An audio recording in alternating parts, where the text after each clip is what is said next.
ఇంత ఒక గొప్ప చరిత్ర సంస్కృతి కలిగినటువంటి జాతి మంది. ఒక సైంటిఫికల్ కూడా ఇవాళ చదువుకున్న వాళ్ళు ఏమంటారంటే తల్లి పాలు కలవద్దు, మేనరికం అయితే పుట్టే పిల్లలకి అంగవైకల్యం వస్తుంది, మెదడు సరిగ్గా పనిచేయదని చెప్పేసి ఇప్పుడు చెప్తున్నారు. అది కానీ పూర్వమే మన పెద్దలందరూ కూడా ఇవన్నీ చూసుకొని గట్టు, గోత్రము, వావి, వరుస ఇవన్నీ పెట్టుకున్నారు, సిస్టమ్ పెట్టుకున్నారు. అట్లనే ఈ అడవిలో ఉన్నటువంటి చెట్లను కూడా ఒక్కొక్క ఇంటి పేరు వాళ్ళకి ఒక్కొక్క చెట్టు వాళ్ళకి ముక్కారు, వాళ్ళకి ఇంటి దేవునితో సమానం ఆ చెట్టు. అట్లనే జంతువులు కూడా ఒక్కొక్క ఇంటి పేరునికి ఒక్కొక్క జంతువు వాళ్ళకి దేవుడితో సమానం.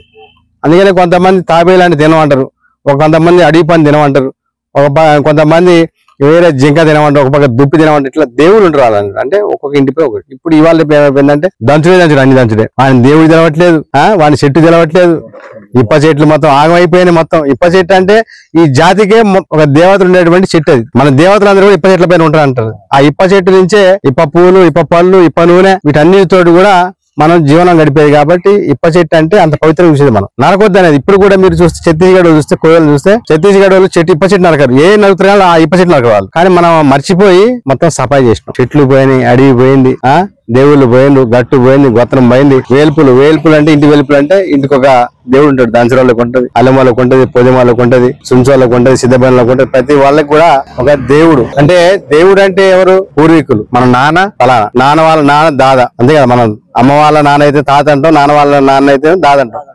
ఇవాళంతా కూడా పిల్లలు ఏమైందంటే అందరు తాతే, అందరు అంకులే, అందరు ఆంటీలే. అత్త లేదు, మామ లేదు, పిన్ని లేదు, బావ లేడు, బామ్మడి లేడు, అంతా అంకులు ఆంటీయే. ఇట్లా మనకి వరుసలు ఇట్లా అన్ని ఉంటాయి. అందుకని ఈ మధ్య కాలంలో కొంత సిటీకి పోయినాక ఏం చేస్తారంటే ఎర్రగి బొర్ర కూడా చూసి చేసుకుని పోతారు. అదే వరుస కాదంటే కూడా వినట్లే వాళ్ళు. అట్లా చాలా పంచాయతీలు కూడా అవుతున్నాయి ఈ మధ్య. తెలవక పిల్లలు తెలవక ఇవంతా. అట్లే మన దేవతలు సమ్మక్క సారలమ్మ దేవతలు అంటే బండాని ఆడబిడ్డలు, రాయిబండ ఆడబిడ్డలు, మెడరాజుకి కనకం బోరాలు, చందం బోరాలు భార్యలు ఉంటే పిల్లలు లేనప్పుడు వాళ్ళు పూజలు చేసి ఆ యొక్క శివునికి అనుగ్రహం కలిగించి మాకు పిల్లలు కావాలి, రాజ్యం అవుతుంది అంత ఉన్నది. కానీ పిల్లలు లేనప్పుడు ఈ జీతం కానీ వాళ్ళు పూజలు గీజలు అన్ని చేస్తే అప్పుడు ఈ యొక్క మన వాళ్ళు అప్పుడు ఎప్పుడు ఏంటంటే అప్పుడు పెద్ద వ్యవసాయం లేకపోయి మనకి అడవినే నమ్ముకొని బతికేది. అడవిలో విపరీతమైనటువంటి పండ్లు, పూలు ఇవన్నీ దొరికేటి మనకి. ఇప్ప పూలు, తిరిగి పళ్ళు, మురి పళ్ళు, పాల పళ్ళు, ఆ కూర, ఈ కూర, గడ్డలు, దుంపలు, ఎన్నంటే తేనె, ఇదే బలమైన ఆహారం. ఏమన్నా కొద్ది గొప్ప దున్నితే ఉంటే కొర్రలో, సామలో, జొన్నలో, అరికలో ఇవే చల్లేది. ఈ వరి పొలము, ఈ మిర్చి తోటలు, పత్తి తోటలు ఇవన్నీ ఏమి లేవు అప్పుడు. అంత బలమైన ఆహారమే, బలమైన తిండే. యూరియా వేసేది లేదు, పురుగు మందు కొట్టేది లేదు మొత్తం. అట్లా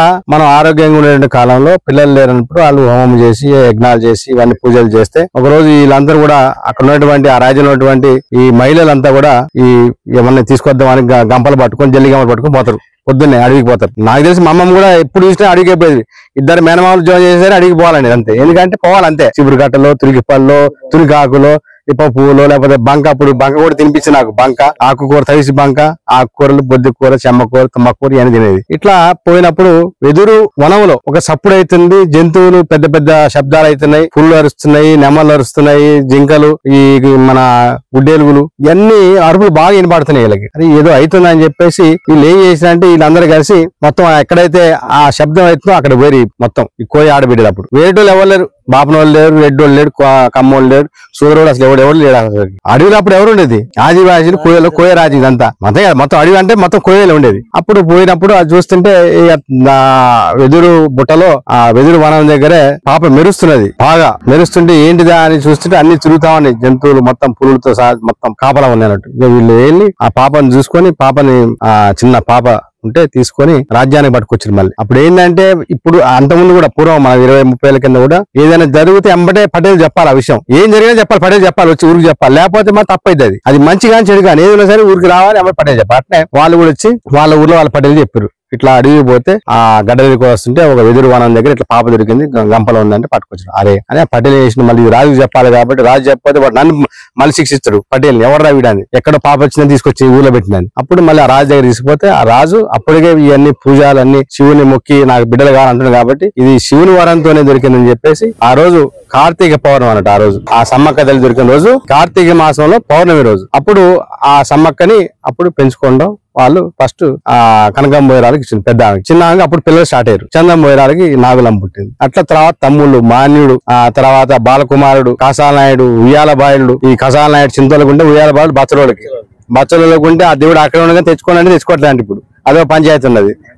అట్లా నాగులమ్మ, సడాలమ్మ, ఆ తర్వాత శీతలమ్మ చేయకపోతే ఏపాలు తీసుకుపోయి వాళ్ళు పెంచుకుని వాళ్ళు చేస్తున్నారు. ఇప్పుడు వాళ్ళే కాదు, శీతలమ్మ బండ ఆడబిడ్డే కానీ వాళ్ళు చేస్తున్నారు, ఏపాలు చేస్తున్నారు. అట్లా పోతురాజు, ఇట్లా వీళ్ళందరూ కూడా ఒక పెద్ద కుటుంబం ఇదంతా కూడా. ఆ కుటుంబంలో తర్వాత ఆమెకి కార్తీక పౌర్ణమి దొరికినప్పుడు, కార్తీక పౌర్ణమి దొరికింది జన్మం అంటే పుట్టినరోజు ఆమె. తర్వాత శ్రావణ పౌర్ణమి రోజు ఆమెకి అన్నం చేస్తా కదా, అన్నం ముట్టించుడు కదా, అన్నప్రాసం చేసింది. మాఘ మాసం వచ్చినప్పుడు మాఘ పౌర్ణమికి పెద్ద అయిన తర్వాత అప్పుడు పగిడిద్రాజు తోటి పెళ్లి అయింది. ఇక పగిడిద్రాజుకి మళ్ళీ పెళ్లి అంటే మళ్ళీ నాగలమ్మ వస్తే అక్కడ మళ్ళీ అదొక కథ ఉంటది. చాలా మంచిగున్నాడు రాజు అని చెప్పేసి అక్కకేమో బాగలేడు అని చెప్పి అందవికారం ఉన్న కుంటోడు గుడ్డు అని చెప్తే అక్కేమో సరేలే అనుకుంటే ఏం పోయి పెళ్లి మొత్తం ఏర్పాడైనాక పోయి తీరా చూస్తే సరే ఎంత అక్క అయినా సరే చెల్లె పెళ్లి చూడాలి కదా, పోయి చూస్తే మంచిగా ఉన్నాడు. అరే ఇదే ఇట్లా చేస్తే నాగలమ్మ తల్లి అని చెప్పేది. యుద్ధం అవుతుంది, యుద్ధం అయితే గుద్దితే మన పగిడిద్రాజు కన్ను పోతుంది, ఒంటి కన్ను పగిడిద్రాజు అయింది. ఈ పంచాయతీ అంతా లాభం లేకుండా చేసినట్టే అప్పుడు వెనకాల మన తాతలకి దాదాలకు ఉండేది ఇతరు చేసుకునేది.